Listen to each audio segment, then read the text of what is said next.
On avait fini l'audition. Tiens, regardez, ça, c'est la salle de garde à vue. Hop là.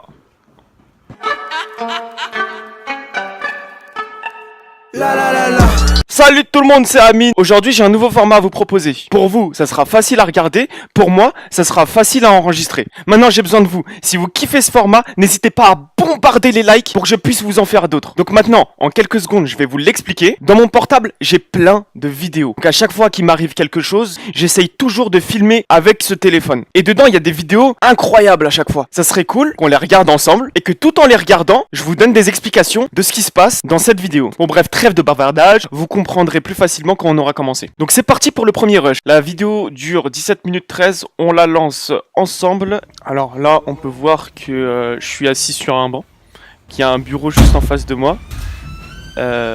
Pour être plus précis, c'est un commissariat. Je dirais pas l'arrondissement de ce commissariat. Bon, j'avais... Attendez, j'augmente le son de mon côté. Voilà, là on peut voir qu'il y a un petit logo préfecture de police. Ah, il y a ma tête. Je savais pas que c'était ma vidéo en fait. C'est une vidéo qui date d'il y a maintenant 2 mois. Et en fait, là je suis assis à l'accueil parce que j'avais reçu une convocation du commissariat pour une seconde audition. Je vous explique pourquoi du coup. Ah d'accord. Donc là il y a l'officier de police judiciaire qui m'a demandé de le suivre. Donc là je suis en train de le suivre. Personne ne sait que je filme, hein, bien entendu, dans ce commissariat.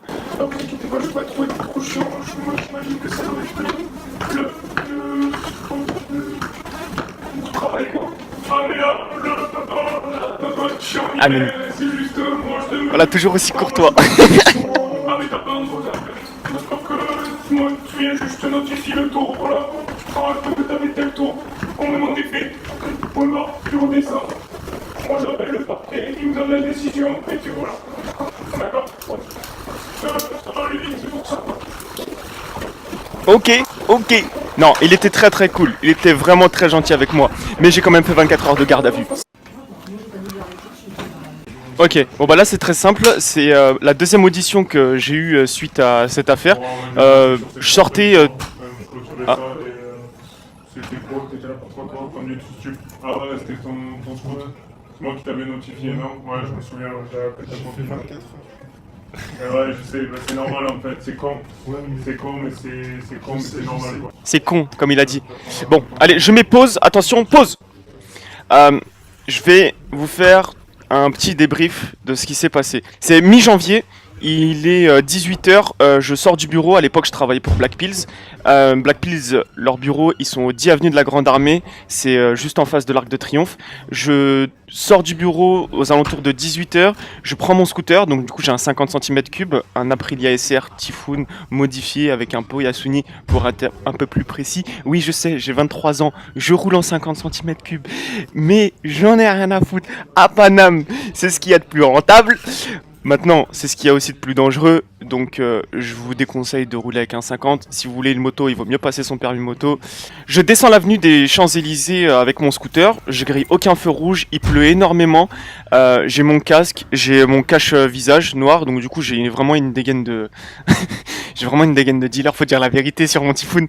Arrivé à place de la Concorde, qu'est-ce qui se passe? Je me fais arrêter par un camion de police. Et oui, et le camion de police décide de fouiller tout ce que j'ai sur moi et de prendre ma salive pour savoir si j'ai consommé des stupéfiants. À l'époque, j'avais déjà arrêté le cannabis, mais comme le THC c'est quelque chose qui reste dans le sang plus d'1 mois, et ben à ce moment-là, j'en avais dans le sang.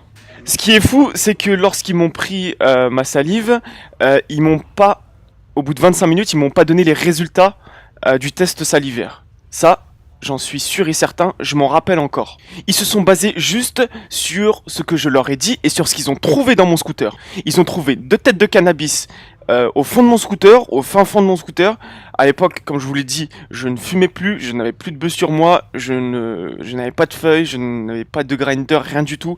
Je ne me considérais plus comme consommateur. Mais comme par hasard, il y avait ces deux putains de têtes de cannabis qui restaient au fin fond d'un sac que j'avais dans le coffre de mon scooter. Le test salivaire, ça m'a fait parler. Pourquoi? Parce que du coup, j'essayais d'être coopératif et j'essayais de m'en sortir. Je leur dis la vérité. Je me dis qu'ils vont ils vont me laisser tranquille si je leur dis que j'ai fumé un joint il y a 5 jours, 6 jours. Ce qui était le cas, j'avais fumé il y a 6 jours, mais sur le moment des faits, je n'étais pas foncé. Je n'étais pas sous l'emprise de cannabis. Rien du tout. Je sors du bureau. J'étais complètement responsable. Mes papiers étaient en ordre. J'avais ma carte d'identité, mon permis, mon assurance, ma carte grise. Tout était en ordre. Mais le fait que je leur dise que j'avais fumé un joint 5 jours auparavant, eh ben, c'était suffisant pour eux pour m'embarquer. Donc du coup, je finis la soirée au poste et je passe 24 heures dans un commissariat. Je remets play. Bon là, on était dans un bureau où il y a deux OPJ. On peut voir que la police c'est très très dur. Enfin, leur métier est très très très dur. Ils ont des dossiers de partout. Non, ça me dérange pas. Parce que c'est pas... Quand je suis arrivé, je fonce des morts, fracas, ce qui m'arrive, je vais pas dans un commissariat, enfin en mode... Et je ne suis jamais fracas. Et Je ne suis jamais fracas. Mais je comprendrais complètement la situation dans laquelle je serais, sauf que là je sortais du taf, comme je te l'avais expliqué la dernière fois. J'avais jamais tout approuvé à mon taf, j'étais vraiment en mode culpabilité 100%. Et j'enquille 24 heures, quoi, avec un autre gars qui fait la même chose que moi. J'ai l'impression d'être devant la CPE au collège. Là, il était en train de prendre ma déposition et j'étais un peu en train de me justifier pour qu'il allège un peu tout ça et puis que je me prenne pas une amende incroyable ou alors qu'on m'ouvre un casier, tu vois. Parce que comme je vous ai dit, en fait, lui... Ah, parce que c'est lui qui m'a mis... C'est lui C'est lui qui m'a mis en garde à vue en fait. Je suis arrivé au commissariat, c'était lui le chef de poste. Du coup, il me dit bon bah mec, tu vas rester 2 heures en attendant le magistrat. Je lui dis mec, je connais les bails. Magistrat, il va pas arriver au bout de 2 heures. Là, il est 19 h, il va arriver que demain matin. Il me dit non t'inquiète, le magistrat, il arrive des fois en pleine nuit et tout. J'ai fait OK. Et qu'est-ce qui se passe? Je reste 24 heures. Tu vois. Donc rien que déjà ça, j'avais pris le seum. Mais bon, c'est pas de leur faute comme je vous l'ai dit. Les mecs, ils gèrent des dossiers, ils sont en contact avec des magistrats qui répondent jamais au téléphone. Pourquoi? Parce que eux-mêmes, ils ont plein de dossiers à gérer. Donc en fait, le problème, il est sur personne. Il est tout simplement sur le système. C'est-à-dire qu'il y a tout qui est mal foutu. Donc du coup, les mecs, ils galèrent. Ils sont obligés de magouiller, de courir à droite à gauche pour pouvoir finir leur travail correctement et en même temps libérer une personne qui est en garde à vue, tu vois.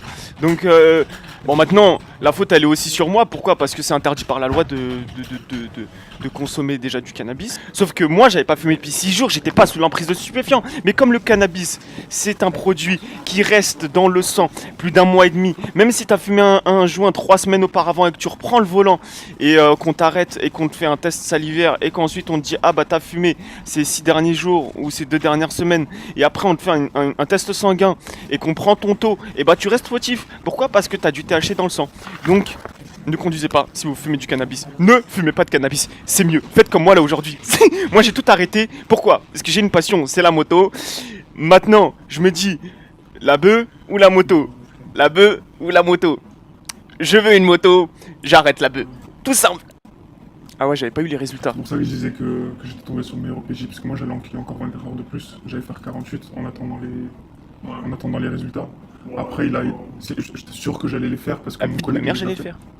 Il y en a un, il l'a fait, moi je l'ai pas fait. Pourquoi? Parce qu'ils ont appelé. Tu le connais pas. Non, je le connais pas. Tu lui dois rien. Je lui dois rien du tout. Quand je dis mon collègue, c'est une façon de parler. Mais quand je dis. Attends, pause.